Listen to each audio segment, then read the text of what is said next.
አንድ ጥያቄ ልጠይቃችሁ። ኤክሴል የምትጠቀሙ ከሆነ ምናልባት ሰም የሚለውን ፈንክሽን ዘወትር ተጠቀሙ ይሆናል አይደል? አብዛኛውን ሰው ሰምን የሚጠቀመው ሊጠቀሙበት የሚገባው ሌላ በጣም የተሻለ አማራጭ እያለ ነው። ዛሬ በሰምና በሰም ኢፍስ መካከል ያለውን ልዩነት አሳያችኋለሁ። የሰራተኞች ስም፣ ዲፓርትመንት እና ደሞዝ። አሁን አለቃችሁ እንዲህ ብሎ ቢጠይቃችሁስ? የኤችአር ክፍል ሰራተኞች ጠቅላላ ደሞዝ ስንት ነው? ቀላል ጥያቄ ይመስላል፣ ግን ብዙ ሰዎች እዚህ ጋር ነው የሚቸገሩት። ሰም በጣም ቀላል ነው። ቁጥሮችን ብቻ ነው የሚደምረው። ስለዚህ ሰም ብዬ ሬንጁን ባስገባ ወይም ደግሞ አልት እኩል ይሆናል ባስገባ በዚህ መልኩ ደምሮ ያሳየኛል።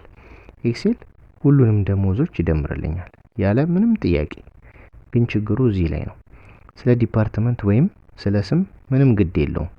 ሰም ጥሩ ሆኖ ሳለ ግን በጣም ውስን ነው። ሰም ኢፍስ በሁኔታዎች ወይም በኮንዲሽን መሰረት መደመር ነው። እኩል ይሆናል ሰም ኢፍስ ከዛ ሰም ሬንጅ። ሰም ሬንጅ ማለት ድምሩን የምንፈልግበት ወይም የደሞዙ ሬንጅ ማለት ነው። ክራይቴሪያ ሬንጅ ደግሞ እኛ ክራይቴሪያውን የምንመርጥበት ሬንጅ ማለት ነው።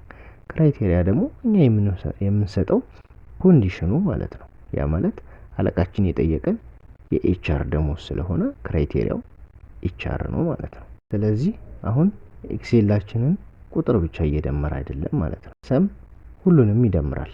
ሰም ኢፍስ ያዘዝነውን ብቻ ይደምራል።